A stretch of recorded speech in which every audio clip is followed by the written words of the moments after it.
दोस्तों नमस्कार, मैं हूं राकेश कुमार। आप देख रहे हैं मताभिमान।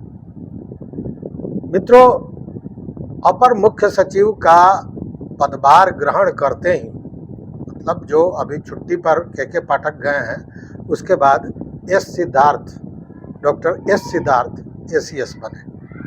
लेकिन उनके आने के साथ ही माहौल पूरी तरह बदल गया और माहौल में सबसे बड़ा बदलाव जो हुआ है उस पर जरा ध्यान दीजिए। और उस बदलाव के कारण भी हैं, लेकिन सबसे बड़ा बदलाव ये हुआ है कि जो इस मानसिक उत्पीड़न में, जिस मानसिक तनाव में, जिस मानसिक परेशानियों के बीच शिक्षक काम कर रहे थे, और बीच में तो टाइम टेबल को लेकर छात्र भी मानसिक तनाव में थे, वह तनाव पूरी तरह समाप्त हो गया है। अब आप कहिएगा कि स्कूल की छुट्टी है तो समाप्त हो ही जाना है। स्कूल की छुट्टी है, ये बात सही है, लेकिन शिक्षक की छुट्टी तो नहीं है। छात्र नहीं आ रहे थे, शिक्षक तो आ रहे थे। लेकिन उसमें भी उन्होंने एक बदलाव किया और वो उसे बड़ा सकारात्मक दृष्टि से देखा जा रहा है। लेकिन जरा सोचिए, इसी तरह एक बार छुट्टी में वो जनवरी में भी गए थे, लेकिन उस समय एसीएस का पदभार जो था वो निदेशक महोदय को मिला था, और उस बीच में एक बार भी, या यूं कहे कि के पाठक द्वारा दिए गए आदेश में छेड़छाड़ करने की भी हिम्मत किसी को नहीं हुई। लेकिन इस बार ये पदभार दिया गया किसको? तो मुख्यमंत्री के प्रधान सचिव डॉक्टर एस सिद्धार्थ को। तो इसके भी कुछ मायने हैं। और दूसरी ओर कि उनके छुट्टी पर जाते ही और डॉक्टर एस सिद्धार्थ के पदभार ग्रहण करते ही ये जो आदेश थे उनमें लगातार बदलाव होता जा रहा है। बड़े बदलाव क्या हुए? तो बड़ा बदलाव ये हुआ कि जो समय सारणी था शिक्षकों के लिए कि 6 बजे आना है और 1:30 बजे जाना है, उसको उन्होंने सीधे रद्द कर दिया और उसकी जगह पे 6:30 बजे शिक्षक जो है स्कूल पहुंचेंगे और 12:10 पर वो चले जाएंगे। अगर दूसरे हिसाब से देखें तो 6:30 बजे से 11:30 बजे तक स्कूल की अवधि होगी और 11:30 बजे से 12:10 तक दक्ष क्लासेस के लिए रखा गया। मतलब कि एक बड़ी राहत शिक्षकों को मिली। पहले 1:30 बजे जाना था, 12:10 में जाना होगा। साथ ही पहले जो कहा गया था उसमें था कि आधे घंटे पहले शिक्षकों को पहुंच जाना है। यहाँ उस तरह का बंधन नहीं रखा गया। यहाँ कहा गया कि 10 मिनट पहले आ जाएं, क्योंकि 6:30 में घंटी बजनी है प्रार्थना की, उसके पहले शिक्षक पहुंच जाए। तो देखिए, समय का अंतर कितना है, मात्र सवेरे 6 बजे के जगह पे 6:30 बजे हुआ। लेकिन स्थितियां बदल गई, मानसिक तनाव समाप्त हो गया। कारण ये कि अब शिक्षकों को भी, या जो काम करने वाले लोग हैं, उनको लग रहा है कि उनकी बातें सुनी जा रही है, उनको सुनने वाला कोई है। और जब कोई सुनेगा नहीं, उनकी परेशानियों को समझेगा नहीं, तो उस पर वो अपना निर्णय क्या देगा? क्योंकि पहले सुनने की प्रथा नहीं थी। पहले था कि के पाठक साहब ने जो कह दिया वो कह दिया, वो पत्थर की लकीर है, अंगद का पाँव है, उसको हिलाया नहीं जा सकता। अब वो स्थितियां बदल गई। लेकिन इसके पीछे कुछ और भी कारण है। मैं यही सोच रहा था कि आखिर ये जो एसीएस का प्रभार दिया गया, ये प्रभार प्रधान सचिव मुख्यमंत्री के जो हैं उन्हीं को क्यों दिया गया? तो इसके पीछे एक बड़ा कारण है, और वो कारण पॉलिटिकल भी है। हालांकि कारण जो भी हो, एस सिद्धार्थ जैसे साफ सुथरे छवि के लोग, सकारात्मक सोच के लोग, व्यवहार कुशल व्यक्ति, वैसे लोग कहीं भी रहेंगे तो निश्चित रूप से वहाँ की व्यवस्थाएं सुधरेंगी, और वो दिख भी रहा है। तो मैं कह रहा था कि आखिर पदभार एस सिद्धार्थ को, जो मुख्यमंत्री के प्रधान सचिव हैं, मूल स्थान उनका वही है, उन्हीं को क्यों दिया गया? तो इसके पीछे एक कारण यह है कि लोकसभा चुनाव समाप्त हो गया है और अब विधानसभा चुनाव की तैयारी में सरकार जुट गई है। साथ ही लोकसभा चुनाव में जो जदयू को विजय हासिल हुई है, जो उसे जीत हासिल हुई है, उससे जदयू का जो मोराल है वह भी बहुत ऊंचा है, उठा हुआ है। तो अब इसको लेकर तैयारी हो रही है। और इसका एक उदाहरण, इसको आप इस तरह समझिए कि अभी अभी एक जो सूचनाएं मिली हैं, जो निर्णय हुआ है एस सिद्धार्थ की तरफ से कि बिहार के जितने भी 75,000 स्कूल हैं, उन सारे स्कूलों को एक रंग में रंगा जाएगा। मतलब रंग दे चुनरिया। वो पूरे जो स्कूल, उस बिहार के सारे स्कूलों के भवन का कलर एक होगा। अब वो कलर क्या होगा ये अभी तय नहीं हुआ है, लेकिन एक होगा। क्योंकि पहले आप देख रहे होंगे कि गुलाबी कलर का भवन पे रंग रोगन हुआ करता था, कहीं गुलाबी था, कई जगह बदला हुआ कलर था, हर जगह एक नहीं था, लेकिन ज़्यादातर गुलाबी कलर में ही स्कूलों का भवन रंगा गया था। लेकिन इस बार क्या रंग होगा अभी वो फैसला नहीं हुआ है, लेकिन सारे स्कूलों का रंग रोगन होना है और वह भी दिसंबर के पहले पूर्ण हो जाना है। क्योंकि दिसंबर के बाद मुख्यमंत्री पुनः एक बार यात्रा पर, बिहार के यात्रा पर निकलेंगे। इसके पहले भी विकास यात्रा, निश्चय यात्रा, मतलब लगभग हर वर्ष, या यूँ कहें कि चुनाव वाले वर्ष में तो मुख्यमंत्री निकलते ही निकलते हैं और जो क्षेत्र है उसकी जानकारी लेते हैं, लोगों की समस्याओं की जानकारी लेते हैं और उसी हिसाब से चुनाव में अपनी रणनीति तैयार करते हैं।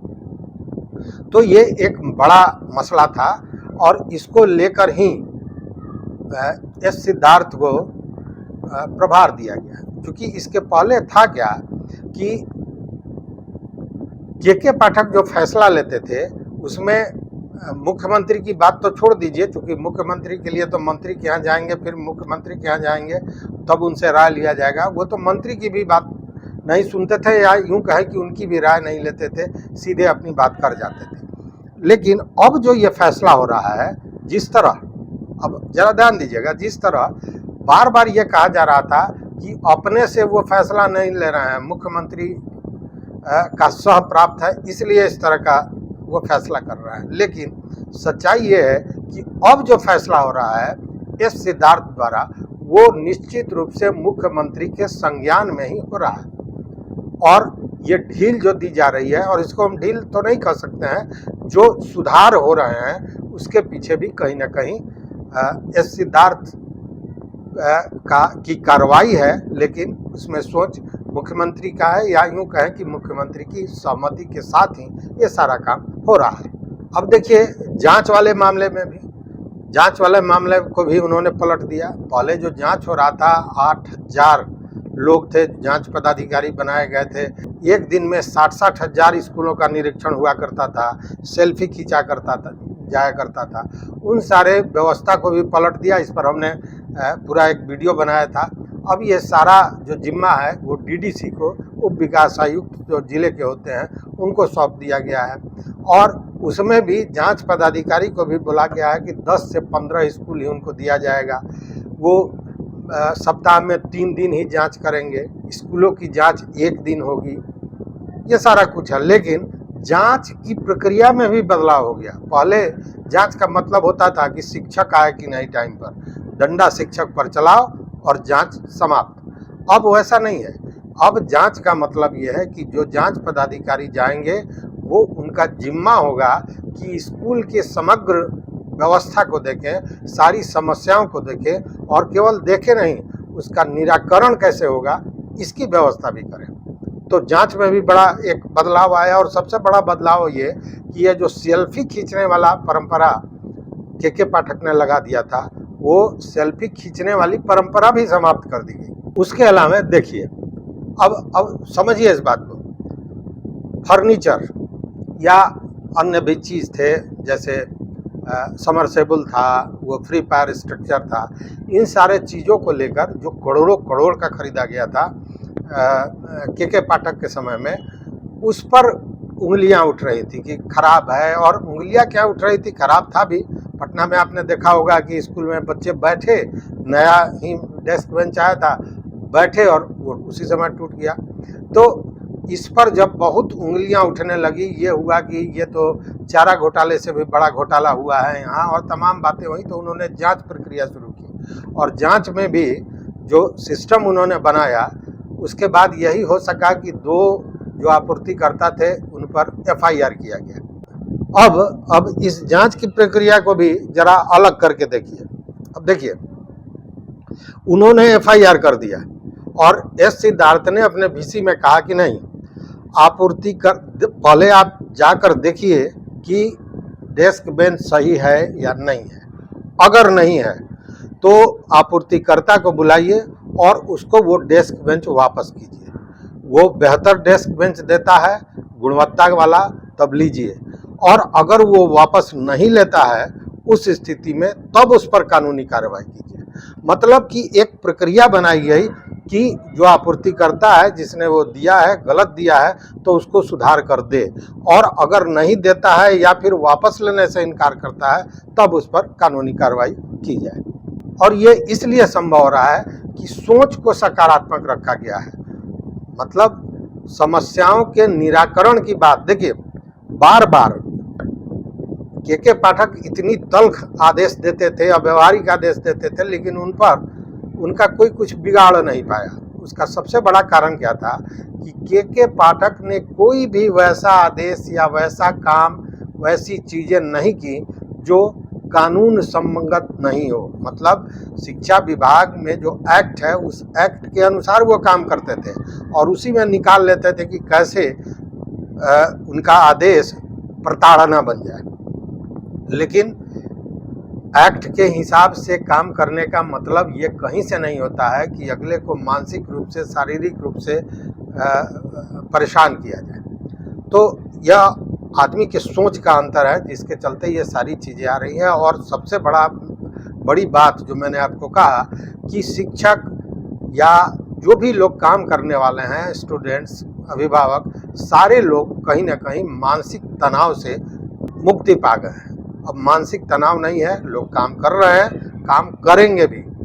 और मैं फिर एक बार कहता हूँ कि एस सिद्धार्थ आपको छूट देंगे, आप पर मानसिक तनाव की स्थिति नहीं पैदा करेंगे, लेकिन अनुशासन के लिए वो सख्त होते हैं। अब जैसे पहले था कि शिक्षक 1 मिनट लेट गए और 7 दिन का वेतन कट गया, मुझे नहीं लगता है कि इस तरह की यहाँ कार्रवाई होगी। यहाँ 1 दिन हो सकता है कि आपको माफ़ किया जाए, लेकिन दूसरे दिन ये वेतन काटने का मामला नहीं होगा, मामला निलंबन का होगा। इसलिए चूँकि आपकी जो समस्याएं थे, उस समस्याओं को भी सुना जा रहा है और उसके आधार पर नीति निर्धारण हो रहा है। तो निश्चित रूप से जब आपकी समस्याओं को सुना जाएगा तो आपसे भी अपेक्षा की जाएगी कि आप बेहतर से बेहतर काम करें। इसलिए मेरी सलाह तो यही है कि शिक्षक बंधु ससमय जाएं, पढ़ाएं और धीरे धीरे उनकी समस्याओं का निराकरण भी होगा। मैंने पिछली दफ़ा एक बात कही थी जो बड़ा दूरगामी विषय था, ये जो पोस्टिंग को लेकर हंगामा था कि हमको 400 किलोमीटर भेज दिया, हमको 300 भेज दिया, महिलाओं को ऐसे जगह भेज दिया जहां यातायात की सुविधा नहीं है, कहा कि 15 किलोमीटर के अंदर घर ले लो, जो बहुत सा जगह ऐसा है जहां पे घर ही नहीं मिलेगा, अव्यवहारिक पक्ष था। इन सारे चीज़ों को लेकर इस पर भी उन्होंने जांच पदाधिकारियों को कहा है कि आप जब जांच करने जाते हैं तो ये पता करें कि वहाँ जो शिक्षक हैं या प्रधानाध्यापक हैं, उनकी पदस्थापना सही ढंग से हुई है कि नहीं। इसके पीछे बड़ा कारण है और ये एक बड़ा बदलाव होगा। अब देखने वाली बात यह है कि जो कहते हैं ना कि ताली दोनों हाथ से बजती है, अब शिक्षक की ओर से कितना सहयोग मिलता है, जो मिलेगा मैं जानता हूँ, क्योंकि हमारे शिक्षक समृद्ध हैं, बुद्धिमान हैं और काम के प्रति लापरवाह नहीं है। कुछ चंद लोग होते हैं जो इस तरह का काम करते हैं और पूरी शिक्षक बिरादरी को बदनामी सहना पड़ता है, लेकिन अमूमन मैक्सिमम लोग अच्छे हैं और काम करने वाले हैं। इसलिए ये तालमेल जो अभी दिख रहा है ये बैठेगा और निश्चित रूप से और भी सुधार होगा। इसलिए जो समस्याएं हैं उसका भी निराकरण होना है, इसमें कहीं दो मत नहीं है। तो इस वीडियो में बस इतना ही। देखते रहिए मत अभिमत। और जो मैंने बातें कही वो आपको कितना सही लगता है, कितना गलत लगता है, इस पर अपना विचार जरूर दीजिएगा। लेकिन एक चीज़ और है कि चैनल को सब्सक्राइब कर लीजिए, क्योंकि उसमें आपका तो कुछ नहीं जाता है, लेकिन हमें एक ताकत मिलती है अपनी बातों को रखने का। तो देखते रहिए मत अभिमान। बहुत बहुत धन्यवाद, बहुत बहुत धन्यवाद।